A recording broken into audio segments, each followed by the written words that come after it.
ਜਦੋਂ ਪਿਆਰ ਦੇ ਕਿਆਰਿਆਂ ਚੋਂ ਖਿੰਡ ਗਏ ਸੀ ਫੁੱਲ, ਤੂੰ ਤਾਂ ਜਾਣਦਾ ਏ ਕਿੰਨਾ ਉਹਨਾਂ ਹੰਝੂਆਂ ਦਾ ਮੁੱਲ।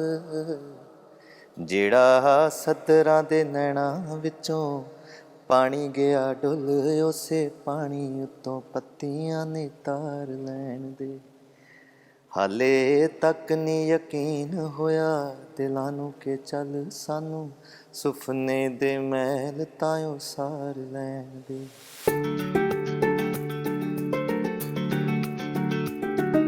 ਐਂਟਰਟੇਨਮੈਂਟ ਦਾ ਮਤਲਬ ਹਮੇਸ਼ਾ ਹੱਸਣਾ ਨਹੀਂ ਹੁੰਦਾ। ਜੇ ਕੋਈ ਤੁਹਾਨੂੰ ਰੁਆ ਗਿਆ, ਉਹ ਵੀ ਇਹਦਾ ਮਤਲਬ ਕਿ ਤੁਹਾਡਾ ਕਿਸੇ ਨਾ ਕਿਸੇ ਤੁਹਾਨੂੰ ਜੋੜਿਆ ਉਹਨੇ। ਉਹ ਹੁੰਦਾ ਕਿ ਤੁਸੀਂ ਜਿਸ ਜਹਾਨ 'ਚੋਂ ਤੁਸੀਂ ਉਸ ਤੋਂ ਬਾਹਰ ਜਾ ਕੇ ਕਿਸੇ ਹੋਰ ਜਹਾਨ ਨਾਲ ਕਨੈਕਟ ਕਰ ਜਾਓ। That is entertainment.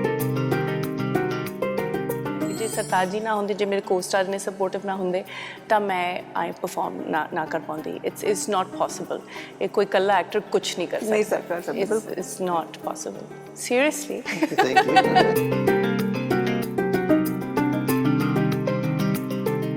ਪਹਿਲਾਂ ਤਾਂ ਮੈਂ ਜਦੋਂ ਪਹਿਲੀ ਵਾਰ ਇਹਨਾਂ ਨੂੰ ਮਿਲੀ ਤਾਂ ਓਬਵੀਅਸਲੀ ਇਹਨਾਂ ਦਾ ਇੱਕ ਔਰਾ ਆ ਹੈ ਨਾ, ਐਂਡ ਯੂ ਗੈਟ ਲਾਈਕ ਉਹ ਸਰਤਾਜ ਜੀ ਜ਼ਰਦਾਰ ਜੀ ਨੂੰ ਮਿਲਣਾ, ਚਲੋ ਬਹੁਤ ਹੀ ਪ੍ਰੋਪਰ ਹੋ ਕੇ ਸੂਟ ਪਾ ਕੇ, ਕਿਉਂਕਿ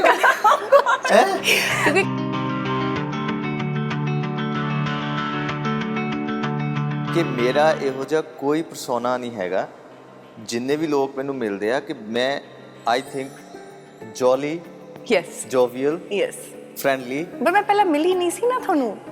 ਪਰ ਤੁਸੀਂ ਤਾਂ ਕਿੰਨੀ ਵਾਰੀ ਮਿਲਨੇ ਆ ਤੁਸੀਂ। ਹਾਂ, ਬਟ ਸਟਿਲ ਮੈਨੂੰ ਹਜੇ ਵੀ ਇਦਾਂ ਹੀ ਹੁੰਦਾ ਓਕੇ, ਪ੍ਰੈਪਰੇਸ਼ਨ ਜ਼ਿਆਦਾ ਕਰਨੀ ਪਊਗੀ। 2 ਹਫ਼ਤੇ ਬਾਅਦ ਹੀ ਪ੍ਰਪੋਜ਼ ਕਰਤਾ ਸੀ। He is very smart businessman. ਪਤਾ ਸੀ ਕਿ ਇਸ ਤੋਂ ਬੈਸਟ ਨਹੀਂ ਮਿਲਦੀ। ਕਰ ਲਓ ਅੰਦਰ।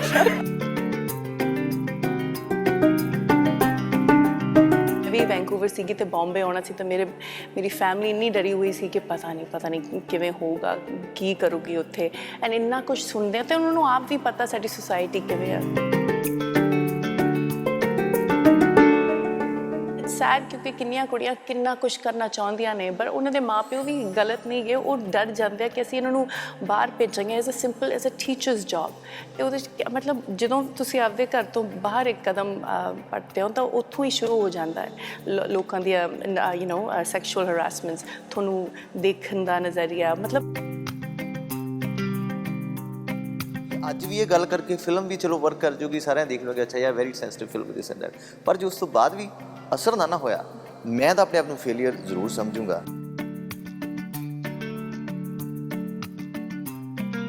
ਕਿਉਂਕਿ ਮੈਂ ਜ਼ਿੰਦਗੀ 'ਚ ਚਾਹੇ ਬਹੁਤ ਮਾਈਨਰ ਚੇਂਜਸ ਦੇਖੇ ਹੋਣ, ਪਰ ਮੈਂ ਆਪਣੇ ਗਾਣਿਆਂ, ਆਪਣੇ ਸੰਗੀਤ, ਆਪਣੀ ਸ਼ਾਇਰੀ ਦੇ ਜ਼ਰੀਏ ਦੇਖੇ ਨੇ ਹੈਪਨ, ਫਿਜ਼ੀਕਲੀ ਹੈਪਨ ਹੁੰਦੇ ਇਸੇ ਸਟੇਟ 'ਚ ਕਿ ਯਾਰ ਕਿ ਮੈਂ ਪਹਿਲਾਂ ਇਸ ਤਰ੍ਹਾਂ ਦਾ ਸੀ, ਮੈਂ ਤੁਹਾਡਾ ਗਾਣਾ ਸੁਣਿਆ, ਹੁਣ ਮੈਂ ਇੱਦਾਂ ਨਹੀਂ ਕਰਨਾ।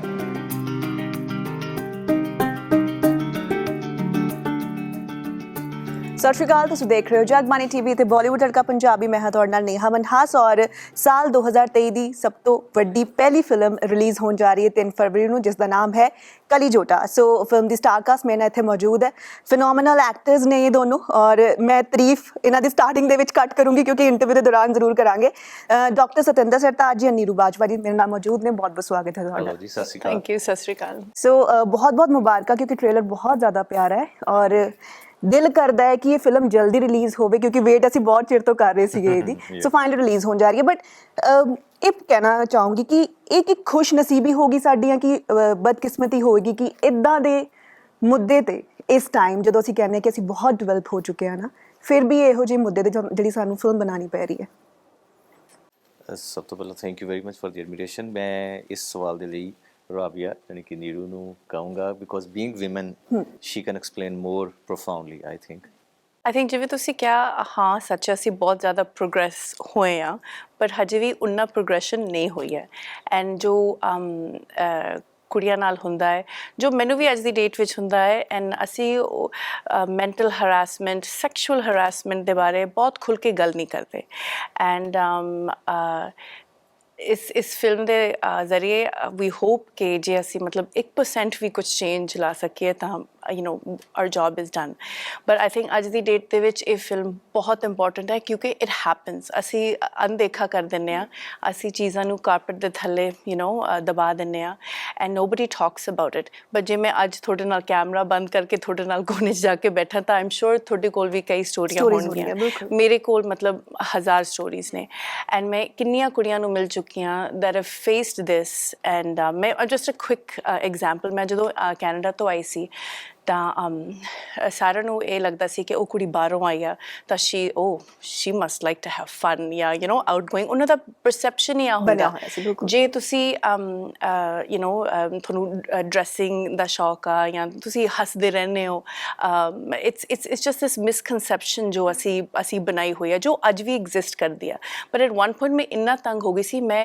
ਇਹ ਕਹਿਣਾ ਹਟ ਗਈ ਸੀ ਕਿ ਮੈਂ ਕੈਨੇਡਾ ਤੋਂ ਆਈ ਹਾਂ I say I'm from Punjab ਕਿਉਂਕਿ ਇਹ ਜੋ ਪਰਸੈਪਸ਼ਨ ਹੈ ਜੇ ਯੂਰੋਪੀਅਨਸ ਵੀ ਹੁੰਦੇ ਆ ਪਤਾ ਨਹੀਂ ਕੀ ਲੱਗਦਾ ਹੈ ਸਾਡੀ ਯੂ ਨੋ ਕਮਿਊਨਿਟੀ ਨੂੰ ਕਿ ਉਹ ਦੇ ਕਿਉਂਕਿ ਹੱਸ ਕੇ ਗੱਲ ਕਰਦੇ ਆ ਚੰਗੀ ਤਰ੍ਹਾਂ ਯੂ ਨੋ ਬਣ ਠਣ ਕੇ ਰਹਿੰਦੇ ਆ ਤਾਂ maybe you know what I mean हाँ बिल्कुल easy हो गया है I just feel like a perception ਨੂੰ ਬਦਲਣਾ ਬਹੁਤ ਜ਼ਰੂਰੀ ਆ so but ਤੁਹਾਨੂੰ ਲੱਗਦਾ ਸਰਦਾਰ ਜੀ ਕਿ ਇਹ ਸਿਰਫ ਕੁੜੀਆਂ ਜ਼ਿਆਦਾ ਮਤਲਬ ਉਹਨਾਂ ਨਾਲ ਇਹ ਚੀਜ਼ ਉਹਨਾਂ ਨੂੰ ਫੇਸ ਕਰਨੀ ਪੈਂਦੀ ਹੈ ਬਟ ਅਗਰ ਮੈਂਟਲੀ ਹਰਾਸਮੈਂਟ ਦੀ ਗੱਲ ਆਵੇ ਤੇ ਮੁੰਡਿਆਂ ਨਾਲ ਵੀ ਹੁੰਦੀ ਹੈ ਇਹ ਤੁਸੀਂ ਮੰਨਦੇ ਹੋ ਚੀਜ਼ ਪ੍ਰੋਬੇਬਲੀ ਪਰ ਮੈਨੂੰ ਲੱਗਦਾ ਉਹ ਜ਼ਿਆਦਾ ਜਾਂ ਤਾਂ ਕਦੀ ਇਸ਼ੂ ਉਠਾਇਆ ਨਹੀਂ ਗਿਆ ਜਾਂ ਉਠਾਉਣ ਦੀ ਜ਼ਰੂਰਤ ਮਹਿਸੂਸ ਨਹੀਂ ਹੋਈ ਹਾਲੇ ਤੱਕ ਸਮਹਾਉ ਇਨ ਦਿਸ ਕੰਟਰੀ ਪਾਰਟਿਕੂਲਰਲੀ ਬਾਹਰ ਮੈਨੂੰ ਲੱਗਦਾ ਬਹੁਤ ਹੀ ਇਕੁਅਲੀ ਦੇਖਦੇ ਆ ਬॉयਜ਼ ਐਂਡ ਗਰਲ ਨੂੰ ਜਿੱਥੇ ਵੀ ਜੇਕਰ ਵਿਮਨ ਇੰਪਾਵਰਮੈਂਟ ਦੀ ਗੱਲ ਹੋਊਗੀ ਕਹਿੰਦੇ ਬॉयਜ਼ ਅੱਛਾ ਹੁਣ ਅਸੀਂ ਥੱਲੇ ਵੀ ਨਹੀਂ ਹੋ ਸਕਦੇ ਨਾ we have to be equal ਹੈ ਨਾ ਜੇਕਰ ਫੈਮਿਨਿਜ਼ਮ ਹੈਗਾ ਤੇ ਇਦਾਂ ਨਹੀਂ ਹੋਣਾ ਚਾਹੀਦਾ ਕਿ ਤੁਸੀਂ ਬਹੁਤ ਜ਼ਿਆਦਾ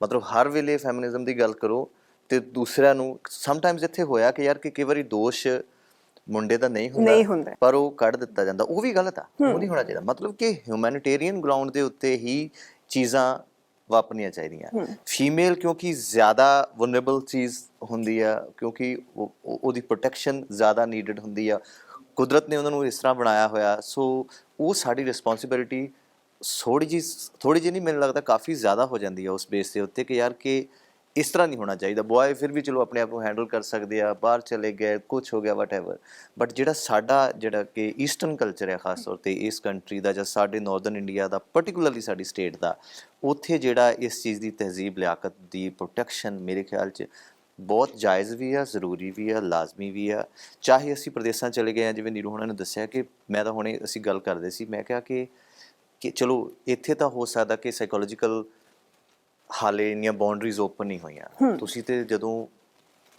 ਫਲਾਈਟ ਲੈ ਕੇ ਉਹਨਾਂ ਲੋਕਾਂ 'ਚ ਜਾਂਦੇ ਆ ਜਿਹਨੂੰ ਵੈਸਟਰਨ ਅਰੋਮਾ ਕਹਿੰਦੇ ਆ ਤੁਸੀਂ ਕਲਚਰ ਦਾ ਉੱਥੇ ਵੀ ਇਸ ਤਰ੍ਹਾਂ ਹੈ ਤਾਂ ਸ਼ੀ ਸੈਡ ਕਿ ਹਨਾ ਵੀ ਆਰ ਦੀ ਸੇਮ ਆਲਮੋਸਟ ਸੋ ਮੇਰੇ ਖਿਆਲ 'ਚ ਇਹ ਨਹੀਂ ਹੋਣਾ ਚਾਹੀਦਾ ਤੇ ਜਿਹੜੀ ਪਰਟੀਕੂਲਰਲੀ ਮੈਂ ਜਦੋਂ ਇਸ ਫਿਲਮ ਨਾਲ ਜੁੜਿਆ ਸੀ ਜਦੋਂ ਮੈਨੂੰ ਪਹਿਲੀ ਵਾਰੀ ਹਰਿੰਦਰ ਹੁਣੀ ਆ ਕੇ ਸਟੋਰੀ ਨਰੇਟ ਕੀਤੀ ਸੀ ਨੀਰੂ ਉਹਨਾਂ ਦੀ ਕਾਲ ਆਈ ਸੀ obviously and the one thing ਦਾਦੂ ਓਬਵੀਅਸਲੀ ਇਹਦੇ ਬਿਗ ਰੀਜ਼ਨ ਨੇ ਕਿਉਂਕਿ ਉਹਨਾਂ ਨੇ ਜੋ ਵੀ ਕੁਛ ਕੀਤਾ ਅੱਜ ਤੱਕ ਬਹੁਤ ਪ੍ਰੋਫਾਊਂਡਲੀ ਇੱਕ ਇੱਕ ਬਹੁਤ ਹੀ ਬਿਊਟੀਫੁਲ ਸਿਨੇਮਾ ਕ੍ਰੀਏਟ ਕੀਤਾ ਸੋ ਮੈਨੂੰ ਲੱਗਦਾ ਸੀਗਾ ਕਿ ਵਾਟ ਐਵਰ ਇਟ ਇਜ਼ ਕਿ ਜੇਕਰ ਅਸੀਂ ਇਹ ਗੱਲ ਸ਼ੁਰੂ ਕਰਾਂਗੇ ਜਨਰਲੀ ਕੀ ਹੁੰਦਾ ਕਿ ਯਾਰ ਜਿਹੜਾ ਰੀਜਨਲ ਸਿਨੇਮਾ ਆ ਉਹਦੇ ਵਿੱਚ ਜ਼ਿਆਦਾਤਰ ਕਮਰਸ਼ੀਅਲਿਜ਼ਮ ਹੋਣਾ ਚਾਹੀਦਾ ਉਹਦੇ ਵਿੱਚ ਜ਼ਿਆਦਾਤਰ ਅਲਿਊਰਿੰਗ ਐਲੀਮੈਂਟਸ ਹੋਣੇ ਚਾਹੀਦੇ ਆ ਉਹਦੇ ਵਿੱਚ ਓਬਵੀਅਸਲੀ ਲਾਫ ਹੋਣਾ ਚਾਹੀਦਾ ਜਾਂ ਕੁਛ ਵਿਟੀਐਸਟ ਕਨਸੈਪਟਸ ਹੋਣੇ ਚਾਹੀਦੇ ਆ ਬਟ ਜਦੋਂ ਤੁਸੀਂ ਇਹ ਡਿਸੀਜ਼ਨ ਲੈਂਦੇ ਹੋ ਬੀਇੰਗ ਪ੍ਰੋਡਿਊਸਰਸ ਵੀ ਮੈਂ ਸਾਰਿਆਂ ਨੂੰ ਬਹੁਤ ਜ਼ਿਆਦਾ ਵਧਾਈ ਦਿੰਦਾ ਕਿ ਇਹੋ ਜਿਹਾ ਕਨਸੈਪਟ ਜਿਹਦੇ ਵਿੱਚ ਐਲੀਮੈਂਟ ਸਾਰੇ ਹੈਗੇ ਆ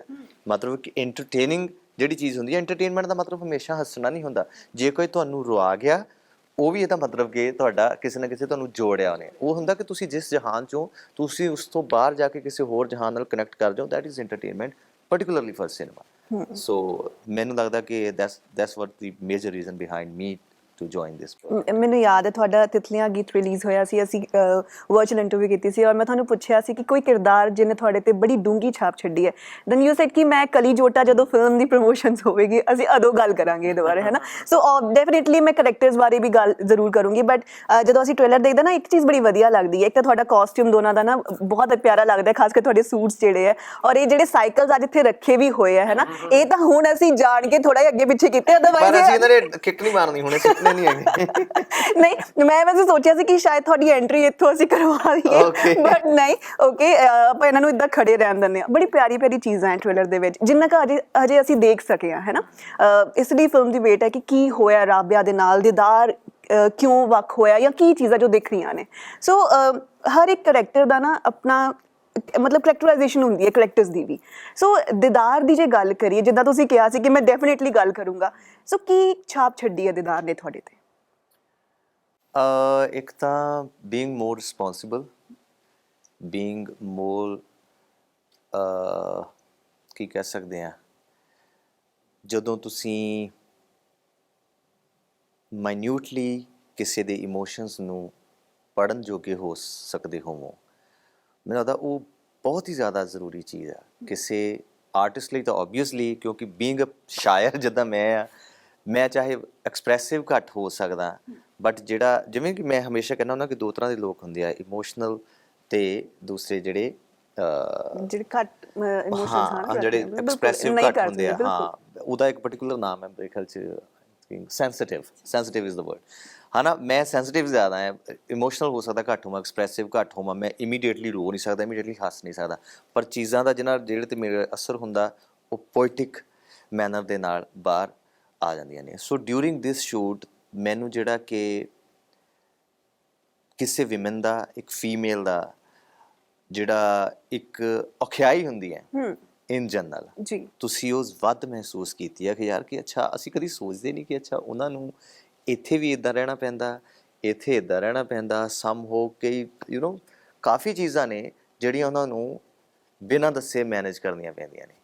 ਸੋ ਬੀਇੰਗ ਅ ਮੇਲ, ਜੇਕਰ ਅਸੀਂ ਥੋੜ੍ਹੇ ਹੋਰ ਜ਼ਿਆਦਾ ਸੈਂਸਿਟਿਵ, ਹੋਰ ਜ਼ਿਆਦਾ ਕੇਅਰਿੰਗ, ਹੋਰ ਜ਼ਿਆਦਾ ਰਿਸਪੌਂਸੀਬਲ ਹੋ ਜਾਵਾਂਗੇ, ਉਹਨਾਂ ਦੀ ਜ਼ਿੰਦਗੀ ਹੋਰ ਜ਼ਿਆਦਾ ਬਲੌਸਮਿੰਗ ਹੋ ਜਾਏਗੀ, ਉਹ ਜ਼ਿਆਦਾ ਖਿੜੀਆਂ ਰਹਿਣਗੀਆਂ, ਖੁਸ਼ ਰਹਿਣਗੀਆਂ। ਅਤੇ ਜਦੋਂ ਔਰਤ ਜਾਂ ਕੁੜੀ ਜਾਂ ਫੀਮੇਲ ਹੱਸਦੀ ਹੋਈ ਧਰਤੀ 'ਤੇ ਵਿਚਰਦੀ ਆ ਜਾਂ ਕਿਸੇ ਵੀ ਸਟੇਟ 'ਚ ਵਿਚਰਦੀ ਆ, ਜਿਸ ਕਲਚਰ 'ਚ ਵਿਚਰਦੀ ਆ, ਅਤੇ ਉਹ ਕਲਚਰ ਜ਼ਿਆਦਾ ਕੀ ਕਹਿੰਦੇ ਹੁੰਦੇ ਆ, ਖਿੜਿਆ ਲੱਗਦਾ। ਬਿਲਕੁਲ ਬਿਲਕੁਲ। ਸੋ ਨੀਰੂ, ਰਾਬਿਆ ਦਾ ਪੁੱਛਣਾ ਚਾਹੂੰਗੀ, ਤੁਸੀਂ ਇਸ ਕਿਰਦਾਰ ਨੂੰ ਕਹਿੰਦੇ ਕਿ ਅਸੀਂ ਜੀਂਦੇ ਹਾਂ, ਜਦੋਂ ਇੱਕ ਐਕਟਰ ਹੈ ਨਾ ਹਰ ਕਿਰਦਾਰ ਨੂੰ ਜੀਂਦਾ। ਸੋ ਜਦੋਂ ਤੁਸੀਂ ਰਾਬਿਆ ਪਲੇ ਕੀਤਾ, ਇੱਕ ਕਰੈਕਟਰ ਪਲੇ ਕੀਤਾ, ਤੁਹਾਡੇ ਅਸੀਂ ਦੇਖ ਰਹੇ ਹਾਂ ਸ਼ੇਡਸ ਵੱਖਰੇ ਵੱਖਰੇ ਇਹਦੇ ਵਿੱਚ ਹੈ, ਇੱਕਦਮ ਇੱਕ ਚੁਲਬੁਲੀ ਜੀ ਹੈ ਨਾ ਰਾਬਿਆ ਦਿਖਦੀ ਹੈ, ਫਿਰ ਉਹ ਕਿੱਦਾਂ ਪ੍ਰੋਬਲਮਸ ਫੇਸ ਕਰਦੀ ਹੈ, ਫਿਰ ਉਹ ਐਂਡ ਵਿੱਚ ਉਹਦੇ ਨਾਲ ਹੈ ਨਾ ਜੋ ਦਿਖ ਰਿਹਾ ਹੈ ਸਾਨੂੰ ਕਿ ਉਹਦੇ ਨਾਲ ਕੀ ਜਿਹੜਾ ਚੀਜ਼ ਵਾਪਰਦੀ ਹੈ। ਬਟ ਜਦੋਂ ਰਾਬਿਆ ਤੁਸੀਂ ਪਲੇ ਕੀਤਾ, ਕਿ ਉਹਨੂੰ ਤੁਸੀਂ ਪਹਿਲੇ ਦੇਖਿਆ ਕਿ ਰਾਬਿਆ ਕਿੱਦਾਂ ਚਲਦੀ ਹੋਊਗੀ, ਕੀ ਬੋਲਦੀ ਹੋਊਗੀ, ਕਿੱਥੇ ਖੜੀ ਹੋਊਗੀ ਤੇ ਇੱਥੇ ਇਹ ਗੱਲ ਕਰੂਗੀ, ਕਿੱਦਾਂ ਮਤਲਬ ਉਹ ਕੋਈ ਉਸਨੂੰ ਕੋਈ ਗੱਲ ਕਹਿ ਰਿਹਾ ਹੈ ਤੇ ਕਿਸ ਤਰ੍ਹਾਂ ਉਹਨੂੰ ਟੈਕਲ ਕਰੂਗੀ, ਇਹ ਸਾਰੀ ਚੀਜ਼ਾਂ ਤੁਸੀਂ ਪਹਿਲੇ ਸੋਚੀਆਂ? ਸੋ ਦੱਸੋ। ਪਹਿਲਾਂ ਮੈਂ ਇਹ ਦੱਸਦਾ ਕਿ ਜਿਹੜਾ ਰਾਬੀਆ ਦਾ ਫਸਟ ਹਾਫ ਦਾ ਕਰੈਕਟਰ ਉਹ ਸਾਰਾ ਐਗਜ਼ੈਕਟਲੀ ਮੈਨੂੰ ਲੱਗਦਾ ਨਹੀਂ ਮੈਂ ਬਹੁਤ ਕਨੈਕਟ ਕਰਦੀ ਹਾਂ ਰਾਬੀਆ ਨਾਲ, ਜੋ ਮਤਲਬ first half the Rabia. But ਮੈਨੂੰ ਦਾਦੂ ਨੇ ਸਾਈਡ ਤੇ ਜਾ ਕੇ ਕਿਹਾ ਸੀ ਕਿ ਰਾਬੀਆ ਜੋ ਹੈ ਉਹਦੇ ਪੈਰ ਜ਼ਮੀਨ ਤੇ ਨਹੀਂ ਲੱਗਦੇ, ਉਹ ਹਮੇਸ਼ਾ ਹੱਸਦੀ ਰਹਿੰਦੀ ਆ, ਖੁਸ਼ ਹੈ, ਕਿਸੇ ਦੇ ਵਿੱਚ ਕੋਈ ਬੁਰਾਈ ਨਹੀਂ ਦੇਖਦੀ, ਐਂਡ ਉਹ ਆਪਦੀ ਦੁਨੀਆ ਵਿੱਚ ਹੀ ਆ। ਐਂਡ ਜੋ ਕਿ ਮੈਨੂੰ ਲੱਗਦਾ ਮੈਂ ਰਾਬੀਆ ਲਾਈਕ ਰੀਅਲੀ ਮੈਨੂੰ ਕੁਛ ਨਹੀਂ ਪਤਾ ਕੌਣ ਕੀ ਕਰ ਰਿਹਾ and what's happening in the world, मैं अपनी दुनिया च खुश हाँ।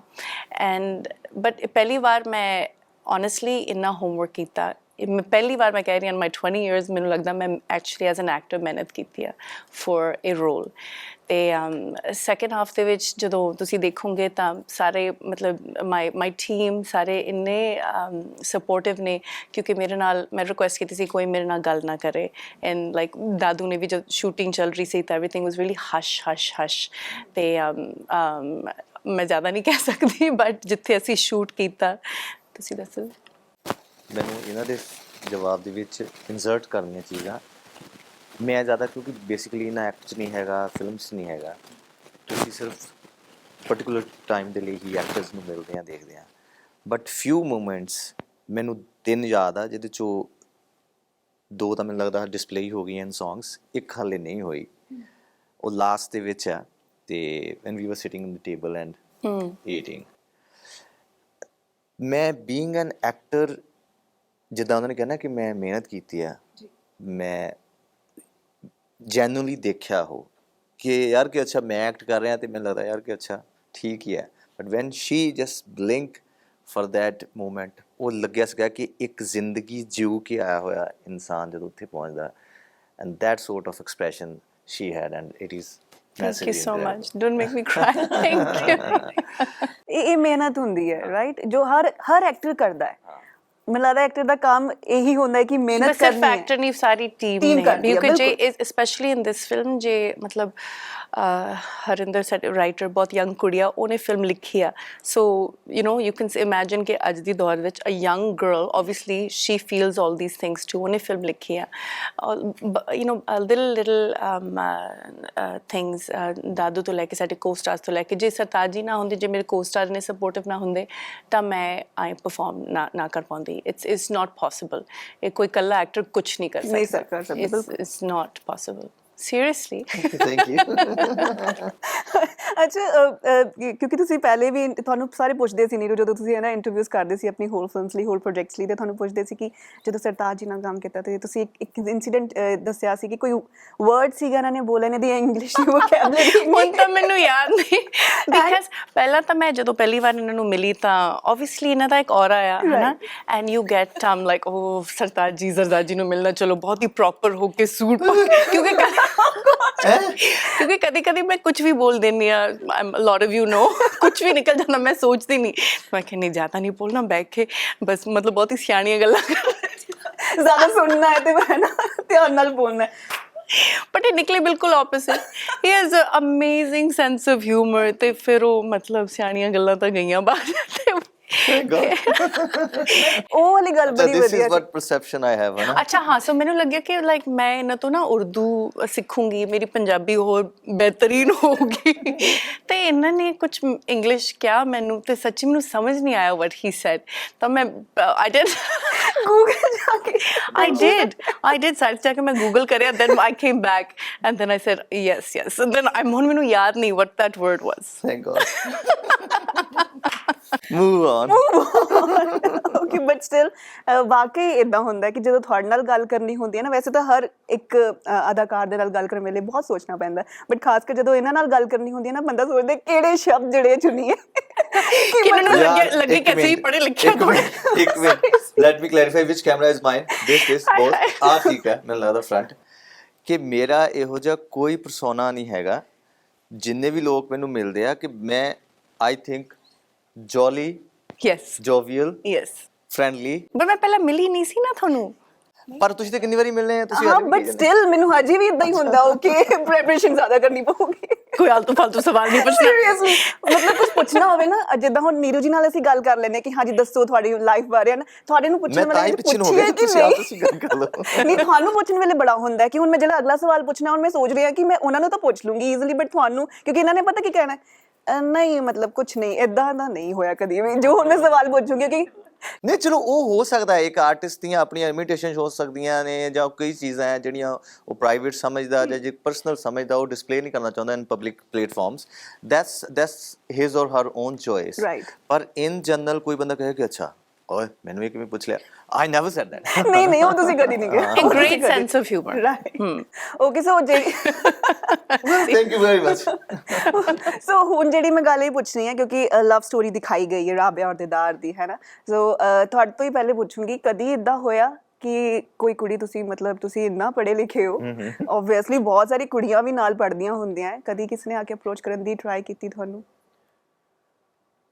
ਦੇਖੋ ਪਹਿਲੀ ਗੱਲ ਤਾਂ ਇਹ ਹੈ ਕਿ ਆ ਦੇਖੋ ਸਵਾਗੇ she knows actually what ਫਿਰ ਤੁਸੀਂ ਦੱਸ ਦਿਓ ਨੀਰੂ ਕੁਝ ਨਹੀਂ ਕਹਿਣਾ ਨਾ ਨਹੀਂ ਮੈਂ ਇਹ ਕਹਿ ਰਿਹਾ ਕਿ ਜਿਹੜੀ ਮੇਰੀ ਗ੍ਰੈਜੂਏਸ਼ਨ ਹੈ ਉਹ ਹੁਸ਼ਿਆਰਪੁਰ ਦੀ ਹੈ ਡਿਸਟ੍ਰਿਕਟ ਵਾਈਜ਼ ਜਾਂ ਕਹਿ ਲਓ ਕਿ ਕਲਚਰ ਵਾਈਜ਼ ਜਾਂ ਸਿਟੀ ਵਾਈਜ਼ ਕਲਚਰਸ ਹੁੰਦੇ ਆ ਤੁਸੀਂ ਅੱਜ ਬੰਬੇ ਚਲੇ ਜਾਓ ਉੱਥੇ ਮੈਨੂੰ ਹੋ ਸਕਦਾ ਕਿ ਡੇਲੀ ਇਹੋ ਚੀਜ਼ਾਂ ਹੈਪਨ ਹੁੰਦੀਆਂ ਹੋਣ ਚੰਡੀਗੜ੍ਹ ਥੋੜਾ ਜਿਹਾ ਓਪਨ ਅਪ ਹੋ ਗਿਆ ਹੈ ਮੋਸਟ ਮੈਨੂੰ ਲੱਗਦਾ ਕਿ ਕਾਫੀ ਪਰ ਜਿਹੜੇ ਬਾਕੀ ਡਿਸਟ੍ਰਿਕਟ ਨੇ ਤੁਸੀਂ ਵੀ ਜੇਕਰ ਜਾਂਦੇ ਆਉਂਦੇ ਹੋਵੋਗੇ ਉੱਥੇ ਇੰਨੀ ਜ਼ਿਆਦਾ ਖੁੱਲ੍ਹ ਖੇਲ ਨਹੀਂ ਹੁੰਦੀ ਤੁਸੀਂ ਸਾਈਕੋਲੋਜੀਕਲੀ ਇੰਨੀ ਜ਼ਿਆਦਾ ਓਪਨ ਅਪ ਨਹੀਂ ਹੁੰਦੇ ਭਾਵੇਂ ਇਨਸਾਈਡ ਤੁਹਾਡੇ ਖੁਆਬ ਬਹੁਤ ਵੱਡੇ ਹੋਣ ਤੁਸੀਂ ਬਹੁਤ ਡ੍ਰੀਮੀ ਹੋਵੋ ਕਿ ਇਹ ਹੋਵੇ ਪਰ ਇਨ ਜਨਰਲ ਕਿਸੇ ਨੂੰ ਜਾ ਕੇ ਸਾਹਮਣੇ ਪੁੱਛ ਲੈਣਾ ਬਹੁਤ ਔਖਾ ਹੁੰਦਾ ਸੀ but these days is happening ਮੈਨੂੰ ਨਹੀਂ ਪਤਾ ਕਿ ਹੈ ਨਾ ਮੈਂ ਵੀ ਹੁਸ਼ਿਆਰਪੁਰ ਦੀ ਹਾਂ ਪਰ ਮੈਂ ਬਹੁਤ ਸਾਰੀ ਕੁੜੀਆਂ ਵੇਖੀਆਂ ਅੱਛਾ ਜੀ ਤੁਸੀਂ ਆਪ ਤਾਂ ਨਹੀਂ ਗਏ? ਨਹੀਂ ਉਸ ਕੰਮ 'ਚ ਥੋੜਾ ਜਿਹਾ ਕਿ ਇਦਾਂ ਰਹਿੰਦਾ ਸੀ ਨਾ ਹੋ ਜਾਵੇ ਤਾਂ ਕੀ ਅੱਛਾ ਠੀਕ ਹੈ। ਸੋ ਕੁਝ ਅਰਮਾਨ ਦਬਾਣੇ ਜ਼ਰੂਰੀ ਹੁੰਦੇ ਆ। ਨਹੀਂ ਚੰਗਾ ਵੀ ਲੱਗਦਾ ਵੈਸੇ, ਹਰ ਇੱਕ ਕਲਚਰ ਦੀ ਆਪਣੀ ਬਿਊਟੀ ਹੁੰਦੀ Right, ਹੈ। right. ਉਹ ਜਿਵੇਂ ਨਿਗਾਹਾਂ ਨਾਲ ਹੀ ਕਿਹਾ ਜਾਵੇ, ਜਿਵੇਂ ਸਾਡੀ ਫਿਲਮ ਦੇ ਵਿੱਚ ਆ ਕਿ ਅੱਛਾ ਕੋਈ ਤੁਸੀਂ ਕਿਸੇ ਨੂੰ ਅਡੋਰ ਕਰਦੇ ਆ, ਪਤਾ ਤਾਂ ਲੱਗ ਹੀ ਜਾਂਦਾ ਹਨਾ, ਤੁਸੀਂ ਕਿਹਾ ਜਾਂ ਨਾ ਕਿਹਾ, ਉਹ ਕਹਿੰਦੇ ਨਹੀਂ ਹੁੰਦੇ ਵੀ ਅੱਖਾਂ ਨੇ ਜੇ ਨਾ ਵੀ ਕਿਹਾ ਤਾਂ ਉਹਨੇ ਬੋਲ ਹੀ ਦੇਣਾ। So that happens obviously. ਅੱਛਾ ਨੀਰੂ, ਮੈਂ ਇਹ ਸਵਾਲ ਨਹੀਂ ਪੁੱਛੂੰਗੀ ਕਿ ਤੁਹਾਨੂੰ ਕਦੀ ਕਿਸੇ ਨੇ ਅਪਰੋਚ ਕੀਤੀ, ਬਟ ਮੈਂ ਤੁਹਾਡੀ, ਕਿਉਂਕਿ ਅਸੀਂ ਤੁਹਾਡੀ ਫੈਮਿਲੀ ਬਾਰੇ ਇੰਨੀ ਵਾਰ ਗੱਲ ਕੀਤੀ ਹੋਈ ਹੈ, ਤੁਹਾਡੇ ਬੱਚਿਆਂ ਬਾਰੇ, ਬਟ ਮੈਂ ਇਹ ਪੁੱਛਣਾ ਚਾਹੂੰਗੀ ਹੈਰੀ ਨੇ ਤੁਹਾਨੂੰ ਕਦੋਂ ਪ੍ਰਪੋਜ਼ ਕੀਤਾ ਸੀਗਾ? ਉਹ ਅਸੀਂ ਕਦੀ ਨਹੀਂ ਮਤਲਬ ਪੁੱਛਿਆ ਤੁਹਾਨੂੰ ਕਿ ਕਦੋਂ ਪ੍ਰਪੋਜ਼ ਹੋਇਆ ਸੀ ਲਾਈਕ ਕਦੀ? ਮੈਰਿਜ ਲਈ? ਹਾਂ ਮੈਰਿਜ ਲਈ। ਓਕੇ ਸੋ ਉਹ ਮੇਰੇ ਸਿਸਟਰਸ ਨੂੰ ਜਾਣਦੇ ਸੀ ਕਾਫੀ ਸਾਲ ਤੋਂ। ਮੈਂ ਫੈਸਲਾ ਲਿਆ ਸੀ ਕਿ ਮੈਂ ਵਿਆਹ ਨਹੀਂ ਕਰਾਉਣਾ, ਕਿਉਂਕਿ ਮੈਨੂੰ ਇੰਸਟੀਟਿਊਸ਼ਨ ਤੋਂ ਹੀ ਪਤਾ ਨਹੀਂ ਕੁਝ ਹੋ ਗਿਆ ਸੀ ਉਸ ਟਾਈਮ। ਮੈਂ ਕਿਹਾ ਮੈਂ ਨਹੀਂ ਕਰਨਾ ਵਿਆਹ, ਐਂਡ ਮੈਂ ਸਿੰਗਲ ਹੀ ਰਹਿਣਾ। ਤਾਂ ਫਾਈਨਲੀ ਉਹਨਾਂ ਨੇ ਜਾ ਕੇ ਸਾਨੂੰ ਮਿਲਵਾਇਆ, and I knew ਜਦੋਂ ਮੈਂ ਦੇਖਿਆ ਉਹਨਾਂ ਨੂੰ ਕਿ this is my husband, I heard all the bells and everything, but ਫਿਰ ਉਹਨਾਂ ਨੇ ਇੱਕ ਉਹ ਸਰਪ੍ਰਾਈਜ਼ ਦਿੱਤਾ ਸੀ, oh God, ਸਾਰਾ ਨਾਲ ਪਲਾਨ ਕਰਕੇ ਮੈਨੂੰ ਲਿਮੋਜ਼ੀਨ ਵਿੱਚ ਬਿਠਾ ਕੇ ਕਿਤੇ ਮਾਊਂਟੇਨ ਟੌਪ ਤੇ, ਉੱਥੇ ਇੱਕ ਉਹ ਟੈਂਟ ਸੀਗਾ, there was music, then my ring and champagne and roses. ਅਰੇ ਕਿਹੜੇ ਈਅਰ ਦੀ ਗੱਲ ਹੈ? 2014 ਹਾਂਜੀ ਦੇ ਵਿੱਚ। ਪਾਓ। ਹਾਂ 2 ਹਫ਼ਤੇ ਬਾਅਦ ਹੀ ਪ੍ਰਪੋਜ਼ ਕਰਤਾ ਸੀ। He is very smart businessman, ਪਤਾ ਸੀ ਕਿ ਇਸ ਤੋਂ ਬੈਸਟ ਨਹੀਂ ਮਿਲਦੀ, ਕਰ ਲਓ ਅੰਦਰ। He's too smart, I'm telling you. Okay, 2-3 ਸਵਾਲ ਜੋ ਬਹੁਤ ਮੈਨੂੰ ਲੱਗਦਾ ਕਿ ਜ਼ਰੂਰੀ ਹੈ। ਜਦੋਂ ਇਹ ਟ੍ਰੇਲਰ ਰਿਲੀਜ਼ ਹੁੰਦਾ ਹੈ ਉਸ ਤੋਂ ਬਾਅਦ ਕੀ ਡੀਐਮਸ ਤੁਹਾਨੂੰ ਆਉਂਦੇ ਆ, ਕੋਈ ਮਿਲਦਾ ਹੈ ਕਿ ਕਹਿੰਦਾ ਕਿ ਮੇਰੇ ਨਾਲ ਇਹ ਚੀਜ਼ ਵਾਪਰੀ ਹੈ ਜਾਂ ਮੈਂ ਇਸ ਚੀਜ਼ ਨੂੰ ਫੇਸ ਕੀਤਾ ਜਾਂ ਕਰ ਰਿਹਾ? ਮੇਰੇ ਇੰਸਟਾ ਤੇ ਕਾਫੀ ਮੈਸੇजेस ਆਏ ਸੀ, ਓਬਵੀਅਸਲੀ ਮੈਨ ਆਲਸੋ, ਬਟ ਕਈ ਫੀਮੇਲਸ ਨੇ ਲਿਖਿਆ ਕਿ ਉਹਨਾਂ ਨੇ ਤਾਂ ਸ਼ਾਬਾਸ਼ੀ ਦਿੱਤੀ ਕਿ ਇਹ ਸਮਥਿੰਗ ਮਤਲਬ ਕੁਝ ਫਾਈਨਲੀ ਹੋ ਰਿਹਾ ਹੈ, ਐਂਡ ਸੈਂਸਿਬਲ, ਐਂਡ ਫੀਮੇਲਸ ਬਹੁਤ ਹੋਏ ਕਿ we needed this, thank you so much. ਕਿਸੇ ਦਾ ਆਇਆ ਕਿ ਇਹ ਮੇਰੇ ਨਾਲ ਹੋਇਆ, ਕਿਸੇ ਦਾ ਇਹ ਤਾਂ ਰੋਜ਼ ਹੀ ਹੁੰਦਾ, ਇਹ ਤਾਂ ਰੋਜ਼ ਹੀ ਹਰ ਕਿੰਨੀਆਂ ਕੁੜੀਆਂ ਨਾਲ ਹੁੰਦਾ ਰਹਿੰਦਾ ਹੈ, ਸੋ ਥੈਂਕ ਯੂ। ਮਤਲਬ we've gotten a lot of applause for ਦਿਸ।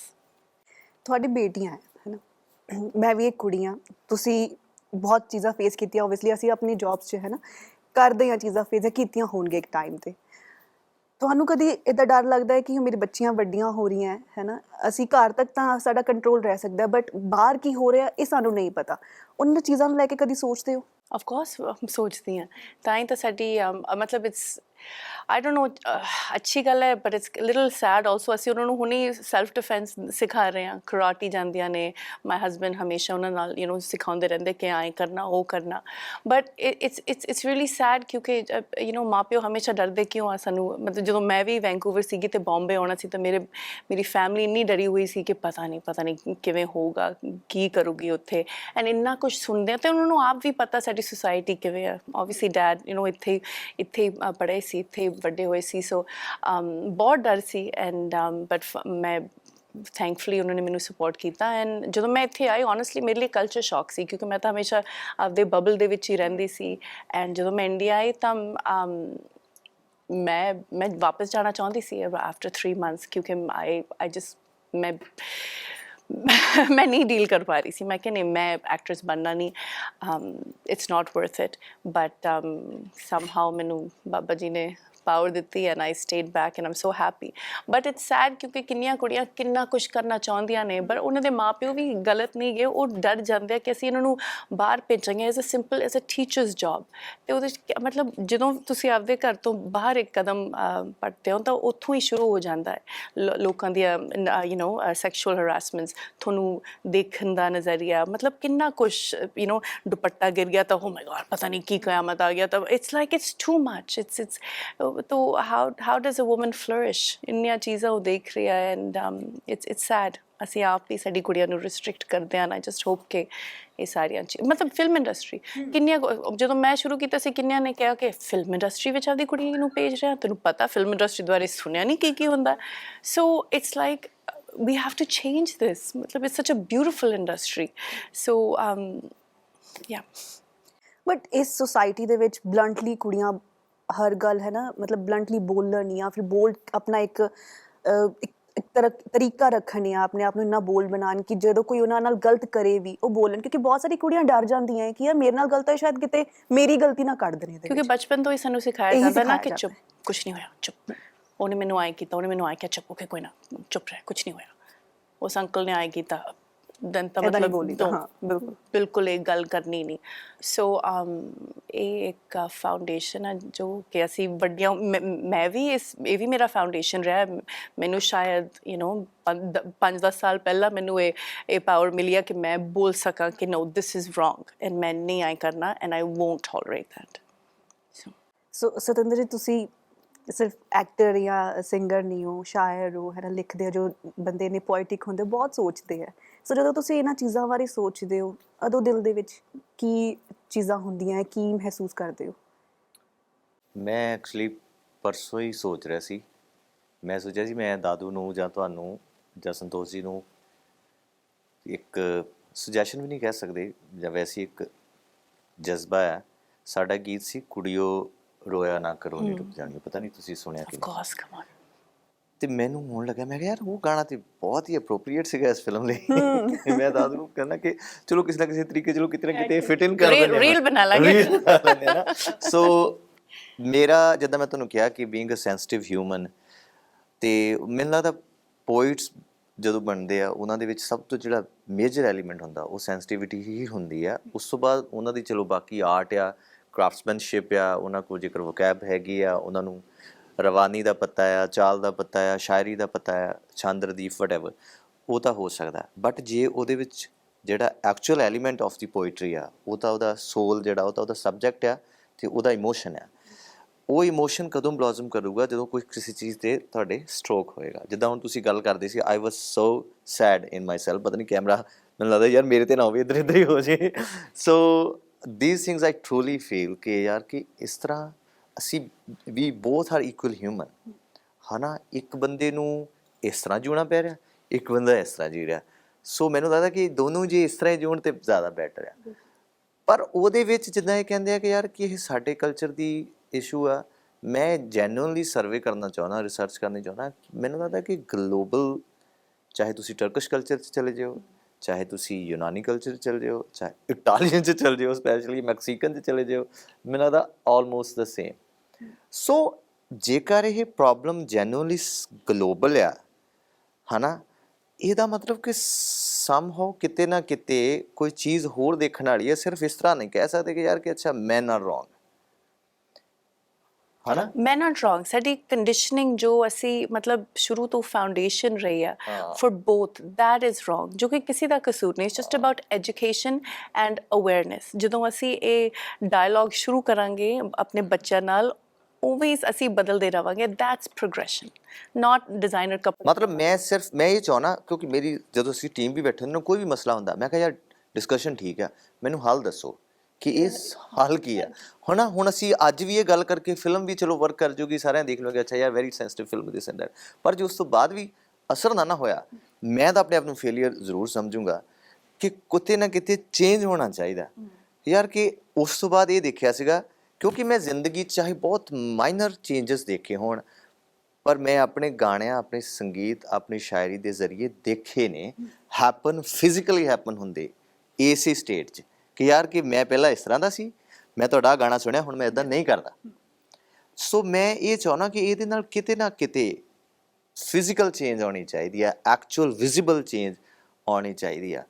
ਤਾਂ ਮੈਂ ਇਹ ਗੱਲ ਤਾਂ ਕਹਿ ਰਿਹਾ ਕਿ ਜੇਕਰ ਯਾਰ ਗਲੋਬਲ ਫਿਨੋਮੇਨਾ ਹੈ ਨਾ, ਫਿਰ ਚਾਹੇ ਸਾਈਕੋਲੋਜੀਕਲ ਰੀਜ਼ਨ ਦੇਖੀਏ, ਚਾਹੇ ਇਹਨਾਂ ਦਾ ਬੇਸਿਕ ਇੰਸਟੀਟਿਊਸ਼ਨਸ ਦੇ ਵਿੱਚ ਚੇਂਜ ਲੈ ਕੇ ਆਈਏ ਕਿ ਯਾਰ ਇੱਥੋਂ ਹੀ ਨਰਿਸ਼ਿੰਗ ਇਹੋ ਜਿਹੀ ਹੋਵੇ ਕਿ ਸਾਰਾ ਕੁਛ ਪਹਿਲੇ ਤੋਂ ਹੀ ਸਹੀ ਹੋਵੇ। ਬਿਲਕੁਲ ਬਿਲਕੁਲ। ਸੋ ਮਾਈ ਰਿਕੁਐਸਟ, ਜਿਹੜੇ ਵੀ ਗਲੋਬਲੀ, ਮੈਂ ਤਾਂ ਦਾਦੂ ਨੂੰ ਕਿਹਾ ਸੀਗਾ ਕਿਸੇ ਫਿਲਮ ਹਿੰਦੀ 'ਚ ਵੀ ਡੱਬ ਕੀਤੀ ਆ, ਸਮਹਾਉ ਕਿਤੇ ਨਾ ਕਿਤੇ ਉਹ ਰਿਲੀਜ਼ ਹੋ ਜਾਏ, ਇੰਗਲਿਸ਼ 'ਚ ਹੋ ਜਾਏ, ਮੈਨੂੰ ਲੱਗਦਾ ਉਹ ਜ਼ਿਆਦਾ ਵਾਈਡਰ ਐਂਗਲ ਦੇ ਉੱਤੇ ਜਾਊਗੀ। ਓਬਵੀਅਸਲੀ ਹੁਣ ਜਿਹੜਾ ਗਲੋਬਲ ਸਿਨੇਮਾ ਆ ਉਹਦੇ ਵਿੱਚ ਰੀਜਨਲ ਜਿਹੜੀਆਂ ਐਲੀਮੈਂਟਸ ਹੈ ਨਾ, ਉਹ ਬਹੁਤ ਕੈਪਟੀਵੇਟਿੰਗ ਹੁੰਦੇ ਆ, ਲੋਕਾਂ ਨੂੰ ਚੰਗੇ ਲੱਗਦੇ। ਜਿੱਦਾਂ ਮੈਂ ਵੀ ਹਾਂ, ਹੁਣ ਮੈਂ ਯੂਰੋਪੀਅਨ ਹਿਸਟਰੀ ਬਹੁਤ ਦੇਖਦਾ, ਮਤਲਬ ਕਿ ਨਾਰਵੇ ਦੇ ਵਿਲੇਜ ਦੇ ਵਿੱਚ ਕੀ ਹੋ ਰਿਹਾ, ਮੈਨੂੰ ਅਟਰੈਕਟ ਕਰਦਾ।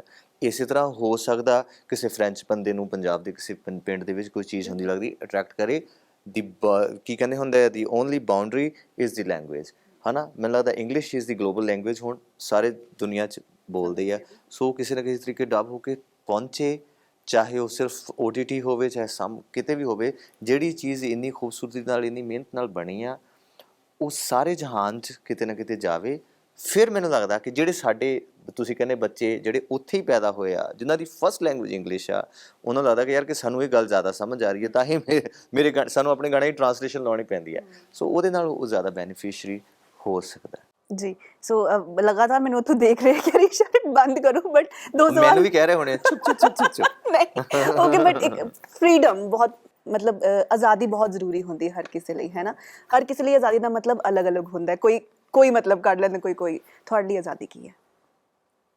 ਮੇਰੇ ਲਈ ਆਜ਼ਾਦੀ ਹੈ ਕਿ ਜੋ ਬੀਇੰਗ ਐਨ ਆਰਟਿਸਟ ਕਵਾਂ ਜਾਂ ਬੀਇੰਗ ਅ ਹਿਊਮਨ ਵੀ ਮੇਰੇ ਲਈ ਜੋ ਮੇਰੇ ਦਿਲ ਨੂੰ ਚੰਗਾ ਲੱਗਦਾ ਨਾ, ਉਹ ਮੈਂ ਕਰਨ ਦੇ ਕਾਬਿਲ ਹੋ ਸਕਾਂ, ਉਹ ਮੇਰੇ ਲਈ ਆਜ਼ਾਦੀ ਹੈ। Liberation of my thoughts, liberation of my being.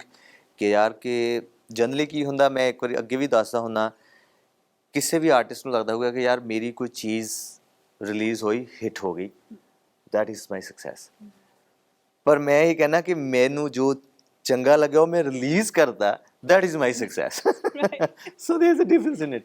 ਸੋ ਇਸ ਕਰਕੇ ਮੇਰੀ ਜਿਹੜੀ ਆਜ਼ਾਦੀ ਆ ਉਹਨੂੰ ਮੇਰੇ ਫੋਨ ਦਾ ਨਾਮ ਹੈ ਸਬਲਿਮਿਨਲ ਸੋਵਰਿਨ, ਤੇ ਉਹਦਾ ਮਤਲਬ ਹੈ ਕਿ ਜਿਹੜਾ ਮੈਂ ਇਸकी ਹੁਣੇ ਤਾਂ ਪਲੀਜ਼ ਮਤਲਬ ਦੱਸਿਓ। ਤੇ ਜਿਹੜਾ ਹੁੰਦਾ ਕਿ ਖੁਦ ਮੁਖਤਾਰ ਹੋਣਾ Okay. ਆਪਣੇ ਆਪ 'ਚ, ਕਿ ਹੈ ਨਾ ਕਿ ਸਬਲਾਈਮ ਸਟੇਟ ਆਫ ਬੀਇੰਗ ਹੁੰਦੀ ਜਦੋਂ ਤੁਸੀਂ ਬਹੁਤ ਹੀ ਜ਼ਿਆਦਾ ਐਕਸਟੇਸੀ 'ਚ ਹੁੰਦੇ ਆ ਪਰ ਫਿਰ ਵੀ ਖੁਦ ਮੁਖਤਾਰ ਹੁੰਦੇ ਆ। ਉਹ ਜਿਹੜੀ ਸਟੇਟ ਆਫ ਬੀਇੰਗ ਹੈ, ਬੀਇੰਗ ਹਿਊਮਨ, ਤੇ ਪਹਿਲਾਂ ਮੈਂ ਬੀਇੰਗ ਐਨ ਆਰਟਿਸਟ ਦੱਸਿਆ, ਹੁਣ ਬੀਇੰਗ ਹਿਊਮਨ ਦੱਸ ਰਿਹਾ। ਸੋ ਉਹ ਮੇਰੇ ਲਈ ਆਜ਼ਾਦੀ ਹੈ, ਲਿਬਰੇਸ਼ਨ ਹੈ। ਜੀ ਤੁਹਾਡੇ ਲਈ ਆਜ਼ਾਦੀ ਕੀ ਹੈ? ਮੇਰੇ ਲਈ ਆਜ਼ਾਦੀ ਇਹ ਆ ਕਿ ਅੱਜ ਦੀ ਡੇਟ ਵਿੱਚ ਐਕਚੁਅਲੀ ਮੈਨੂੰ ਪਤਾ ਹੈ ਕਿ ਮੈਂ ਕੌਣ ਆ, ਐਂਡ ਰੀਅਲਾਈਜ਼ ਕੀਤਾ ਕਿ ਮੈਂ ਕੀ ਆ। ਕਿਉਂਕਿ ਇੰਨੇ ਸਾਲ ਜਦੋਂ ਛੋਟੀ ਸੀ ਸਾਰਿਆਂ ਨੇ ਉਹ ਕੰਡੀਸ਼ਨਿੰਗ ਕੀਤੀ ਕਿ ਯੂ ਦਿਸ, ਦੈਨ ਇੰਡਸਟਰੀ 'ਚ ਆ ਕੇ ਫਿਰ ਲੋਕਾਂ ਨੇ ਫਿਰ ਚੇਂਜ ਕਰਨ ਦੀ ਕੋਸ਼ਿਸ਼ ਕੀਤੀ ਵੀ ਆਈ ਨਹੀਂ ਬੋਲਣਾ, ਆਈ ਕੱਪੜੇ ਪਾਉਣੇ ਆ, ਉਹ ਕਰਨਾ। ਫਾਈਨਲੀ ਇੱਕ ਦਿਨ ਆਇਆ ਵੀ ਮੈਂ ਕਿਹਾ ਕਿ ਜੋ ਮੈਂ ਲਿਬਰੇਟਡ। ਹੁਣ ਮੈਂ ਜਿਵੇਂ ਬੋਲਣਾ ਮੈਂ ਬੋਲਣ, ਜਿਹੜੇ ਕੱਪੜੇ ਮੈਂ ਪਾਉਣੇ ਆ ਆਪਦੇ ਬੱਚਿਆਂ ਨੂੰ ਪੋਸਟ ਕਰਨਾ ਕਰੂੰਗੀ, ਆਪਦੇ ਹਸਬੈਂਡ ਨੂੰ ਪੋਸਟ ਕਰਨਾ ਕਰੂੰਗੀ, ਜਿਹੜੀਆਂ ਫਿਲਮਾਂ ਕਰਨੀਆਂ ਉਹ ਕਰੂੰਗੀ। ਸੋ I'm free. I don't have any boundaries. ਇਹ ਹੋਣਾ ਚਾਹੀਦਾ। ਓਕੇ ਸੋ ਤੁਸੀਂ ਵੀ ਇਦਾਂ ਹੀ ਸੋਚਣਾ। ਹਾਂ, ਮੈਂ ਜੋ ਕਰਨਾ ਹੁੰਦਾ ਸੁਣੋ, ਸਾਰਿਆਂ ਦੀ ਕਰੋ ਆਪਣੀ। ਪਰਫੈਕਟ। ਨਹੀਂ ਹੁਣ ਸੁਣਨੇ ਵੀ ਬੰਦ ਕਰ ਦੇਣੀ, ਤੁਸੀਂ ਇਹ ਸੁਣਦੇ ਵੀ ਨਹੀਂ ਹੈਗੇ। ਮੈਂ ਤਾਂ ਨਹੀਂ ਸੁਣਦੀ, ਮੈਨੂੰ ਫੈਮਿਲੀ ਵਾਲੇ ਦੱਸਣ ਨੂੰ ਹੀ ਹਟ ਗਏ। ਸੁਣਨੀ ਚਲੋ ਠੀਕ ਹੈ, ਮੈਂ ਤੁਹਾਡੀ ਗੱਲ, ਮੈਂ ਸਰ ਦੀ ਗੱਲ ਮੰਨ ਕੇ ਜੋ ਕਰੂੰਗੀ ਉਹ ਕਰੂੰਗੀ। ਚਾਹੇ ਉਹ ਕੱਟ ਕਹੀ ਜਾਂਦੇ, ਜੇ ਤੁਹਾਡਾ ਨਹੀਂ ਜੀ ਕਰਦਾ ਨਾ ਕੱਟਣ ਨੂੰ, ਉਹ ਵੀ ਵੇਸਟ ਆਫ ਮੇਰਾ ਐਨਰਜੀ ਨਹੀਂ ਆ। ਜੀ ਕਰ ਰਿਹਾ ਕੱਟਣ ਨੂੰ। ਮੈਂ ਵੈਸੇ ਬੋਲ ਹੀ ਜਾ ਰਹੀ ਹਾਂ। ਸੋ ਇਹ ਮੈਨੂੰ ਪਹਿਲੇ ਗੱਲ ਪੁੱਛਣੀ ਸੀ, ਬਟ ਹੁਣ ਜਾਂਦੇ ਪੁੱਛਣਾ ਚਾਹੂੰਗੀ ਕਿ ਨੀਰੂ ਜੀ ਦੀ ਜਦੋਂ ਤੁਸੀਂ ਕਦੀ ਵੀ ਪਹਿਲੀ ਫਿਲਮ ਦੇਖੀ ਹੋਊਗੀ, ਸੋ ਕਿਹੜੀ ਫਿਲਮ ਸੀ ਜਦੋਂ ਉਹਨਾਂ ਨੂੰ ਪਹਿਲੀ ਵਾਰ ਸਕਰੀਨ ਤੇ ਵੇਖਿਆ ਸੀਗਾ, ਤੇ ਤੁਸੀਂ ਆਪਣੇ ਅੰਦਾਜ਼ ਵਿੱਚ ਕਿੱਦਾਂ ਤਾਰੀਫ ਕੀਤੀ ਸੀ? ਮੈਂ ਫਿਲਮ ਤਾਂ ਨਹੀਂ ਦੇਖੀ ਸੀ, ਪਰ ਪੋਸਟਰ ਸ਼ਾਇਦ ਐਂਡ ਟ੍ਰੇਲਰ ਐਂਡ Song ਦੇਖਿਆ ਸੀ। ਆਈ ਥਿੰਕ ਇਟ ਵਾਸ ਜੱਟ and Juliet, first one. Okay ਹਾਂ, ਉਹ ਜਿਹੜਾ ਫਲਾਈਟ 'ਚ ਤੁਹਾਡਾ ਸੀਨ ਸੀ, ਉਹ ਮੈਨੂੰ ਟ੍ਰੇਲਰ 'ਚ ਵੀ ਸੀਗਾ। Yes that is I remember. So ਫਿਰ ਤੁਸੀਂ ਆਪਣੇ ਅੰਦਾਜ਼ ਵਿੱਚ ਕਿਵੇਂ ਆਪਣੇ ਦਿਲ 'ਚ ਤਾਰੀਫ ਕੀਤੀ? ਅਸੀਂ ਤਾਂ ਜਾਣਦੇ ਨਹੀਂ ਸੀ ਇੱਕ ਦੂਜੇ ਨੂੰ, ਤੇ ਮੈਨੂੰ ਪਤਾ ਵੀ ਨਹੀਂ ਸੀ ਕਿ ਕਿੱਥੇ ਰਹਿੰਦੇ ਆ, ਕੀ ਅਸੀਂ ਤਾਂ ਬਹੁਤ ਲੇਟਲੀ, ਹੁਣ recently first time we talk. ਮੇਰੀ ਹਮੇਸ਼ਾ ਤਾਂ ਖੁਆਇਸ਼ ਸੀ ਕਿ ਮੈਂ ਸਰਤਾਜ ਜੀ ਨਾਲ ਕੰਮ ਕਰਾਂ, ਚਾਹੇ ਮੈਨੂੰ ਲੱਗਿਆ ਕਿ ਕਦੇ ਮੈਨੂੰ ਵੀਡੀਓ ਵਿੱਚ ਹੀ ਬੁਲਾ ਲੈਣ। ਕਦੇ ਬੁਲਾਇਆ ਨਹੀਂ ਇਹਨਾਂ ਨੇ, ਸੀਰੀਅਸਲੀ। ਮਸਾ ਜਾ ਕੇ ਫਿਰ ਅਸੀਂ ਇਹਨਾਂ ਨੂੰ ਆਫਰ ਦਿੱਤੀ ਵੀ ਪਲੀਜ਼ ਕੰਮ ਕਰ। ਗੁੱਡਨੈਸ ਗ੍ਰੇਸ਼ੀਅਸਨੈਸ। ਹਾਂ, ਗੁੱਡਨੈਸ ਗ੍ਰੇਸ਼ੀਅਸਨੈਸ ਹੀ ਆ। ਮੈਨੂੰ ਤਾਂ ਲੱਗਦਾ ਸੀ, ਮੈਂ ਕਿਹਾ ਯਾਰ ਮੇਰੀ ਇੰਨੀ ਔਕਾਤ ਕਿ ਮੈਂ ਉਹਨਾਂ ਨੂੰ ਕਹਾਂ ਤੁਸੀਂ ਪਲੀਜ਼ ਵੀਡੀਓ ਕਰੋ। ਯੈਸ, ਠੀਕ ਹੈ। ਓਕੇ ਸੋ ਜਾਂਦੇ ਤੁਸੀਂ ਨੀਰੂ ਜੀ ਲਈ ਕੋਈ ਜੋ ਤੁਹਾਡੀ ਫਿਲਮ ਦੇ ਗਾਣੇ ਰਿਲੀਜ਼ ਹੋਏ ਉਹਨਾਂ ਵਿੱਚ ਕੋਈ ਗੀਤ ਤੁਸੀਂ ਜੇ ਗਾ ਸਕੋ, ਦੋ ਬੋਲ ਉਹਦੇ।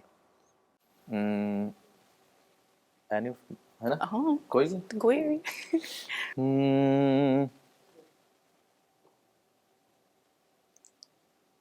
ਹੋ ਜਦੋਂ ਪਿਆਰ ਦੇ ਕਿਆਰਿਆਂ ਚੋਂ ਖਿੰਡ ਗਏ ਸੀ ਫੁੱਲ, ਤੂੰ ਤਾਂ ਜਾਣਦਾ ਏ ਕਿੰਨਾ ਉਹਨਾਂ ਹੰਝੂਆਂ ਦਾ ਮੁੱਲ, ਜਿਹੜਾ ਸੱਦਰਾਂ ਦੇ ਨੈਣਾਂ ਵਿੱਚੋਂ ਪਾਣੀ ਗਿਆ ਡੁੱਲ, ਉਸੇ ਪਾਣੀ ਉੱਤੋਂ ਪੱਤੀਆਂ ਨੇ ਤਾਰ ਲੈਣ ਦੇ।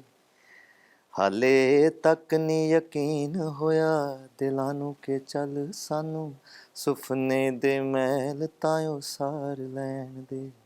ਮੇਰੇ ਸਾਵੇਂ ਖੜਾ ਰਹਿ ਵੇ ਮਾਹੀ, ਕੁਛ ਨਾ ਕਹੀਂ ਤੂੰ ਬਸ ਰੱਜ ਕੇ, ਇਹ ਮੁਖੜਾ ਨਿਹਾਰ ਲੈਣ ਦੇ। Thank you so much, thank you so much. I know this is our favorite. ਵਾਹ I know. ਤਾਂ ਹੀ ਉਹਨਾਂ ਨੇ ਕਿਹਾ ਮੈਂ ਕੋਈ ਵੀ ਗਮ ਗਾ ਦਿੰਦਾ, ਇਹ ਵਾਲਾ ਗਾਉਂਗਾ। Thank you so much. And ਔਰ ਇਹ ਪੈਰਾਗ੍ਰਾਫ ਮੈਨੂੰ ਲੱਗਦਾ ਵੀਡੀਓਜ਼ 'ਚ ਨਹੀਂ ਹੈਗਾ, ਇਹ ਜ਼ਰੂਰ ਸੁਣ ਲਿਓ। ਦਿਸ ਇਜ਼ ਮੋਸਟ, ਮੈਂ ਕਿਹਾ ਸੀਗਾ ਕਿ ਅਸੀਂ ਇੱਕ ਸੀਨ ਸ਼ਾਟ ਕੀਤਾ ਸੀ ਉਹ ਫਿਲਮ ਦਾ, ਪਰ ਉਹ ਫਿਲਮ 'ਚ ਨਹੀਂ ਹੈਗਾ। ਮੈਂ ਤੁਹਾਨੂੰ ਕਿਹਾ ਮੈਂ ਕਿਹਾ ਯਾਰ ਇਹਦੇ 'ਚ ਪੈਰਾ ਲਾ ਕੇ ਇਹੀ YouTube ਤੇ ਸੀਗਾ ਹਾਂ ਆਹ ਵਾਲਾ ਬੱਤੀ ਵਾਲਾ, ਹਾਂ ਆਈ ਥਿੰਕ ਸੋ ਹੈਗਾ। ਬਟ ਉਹ ਜਿਹੜਾ ਅਸੀਂ ਕਿਆਰੀਆਂ ਦੇ ਵਿੱਚ ਸ਼ੂਟ ਕੀਤਾ ਸੀ ਉਹ ਸ਼ਾਟ ਨਹੀਂ ਹੈਗਾ ਫਿਲਮ 'ਚ। ਉਹ ਸ਼ਾਟ ਮੈਂ ਤੁਹਾਡੀ ਟੀਮ ਤੋਂ ਮੰਗਵਾ ਸਕਦੀ ਹਾਂ, ਅਸੀਂ ਇਹਦੇ ਵਿੱਚ ਯੂਜ਼ ਕਰ ਲਈਏ। But thank you so much, ਬਹੁਤ ਮੈਨੂੰ ਵਧੀਆ ਲੱਗਿਆ। ਹਮੇਸ਼ਾ ਖੁਸ਼ੀ ਹੁੰਦੀ ਹੈ ਤੁਹਾਡੇ ਦੋਨਾਂ ਨਾਲ ਗੱਲਬਾਤ ਕਰਕੇ। ਐਂਡ ਅੱਜ ਮੈਂ ਚਾਹ ਰਹੀ ਸੀ ਹੋਰ ਗੱਲਬਾਤ ਹੋ ਜਾਏ ਬਟ ਨਹੀਂ ਹੋ ਪਾਈ। ਹੋਪ ਸੋ ਕਿ ਨੈਕਸਟ ਟਾਈਮ ਜ਼ਰੂਰ ਹੈ ਨਾ ਹੋਰ ਗੱਲਾਂ ਬਾਤਾਂ ਜਿਹੜੀਆਂ ਹੋਣਗੀਆਂ। But thank you so much, ਬਹੁਤ ਅੱਛਾ ਤੁਸੀਂ ਕਨਸੈਪਟ ਜਿਹੜਾ ਬਣਾਇਆ ਦੀਦਾਰ ਰਾਬਿਆ ਦੀ ਕਹਾਣੀ, ਅਸੀਂ ਚਾਹੁੰਦੇ ਹਾਂ ਕਿ ਲੋਕਾਂ ਤੱਕ ਜਦੋਂ ਪਹੁੰਚੇਗੀ ਉਹ ਬਹੁਤ ਪਿਆਰ ਦੇਣ। ਇਸ ਨੂੰ ਬਹੁਤ ਬਹੁਤ ਸ਼ੁਕਰੀਆ ਤੁਹਾਡਾ। Thank you. ਸੋ 3 ਫਰਵਰੀ ਨੂੰ ਰਿਲੀਜ਼ ਹੋਣ ਜਾ ਰਹੀ ਹੈ ਫਿਲਮ ਕਲੀ ਜੋਟਾ। ਅੱਜ ਸਾਡੇ ਨਾਲ ਡਾਕਟਰ ਸਤਿੰਦਰ ਸਰਤਾਜ ਔਰ ਨੀਰੂ ਬਾਜਵਾ ਜੀ ਸੀਗੇ। ਬਹੁਤ ਸਾਰੀ ਗੱਲਾਂ ਬਾਤਾਂ ਕੀਤੀਆਂ। ਉਮੀਦ ਕਰਦੇ ਹਾਂ ਤੁਸੀਂ 3 ਫਰਵਰੀ ਨੂੰ ਜਾ ਕੇ ਸਿਨੇਮਾ ਘਰਾਂ ਵਿੱਚ ਫਿਲਮ ਜ਼ਰੂਰ ਦੇਖੋਗੇ। ਮਿਲਦੇ ਹਾਂ ਅਗਲੀ ਵਾਰ। ਉਦੋਂ ਤੱਕ ਮੈਨੂੰ ਯਾਨੀ ਕਿ ਨੇਹਾ ਮਨਹਾਸ ਨੂੰ ਦਵੋ ਇਜਾਜ਼ਤ। ਸਤਿ ਸ਼੍ਰੀ ਅਕਾਲ।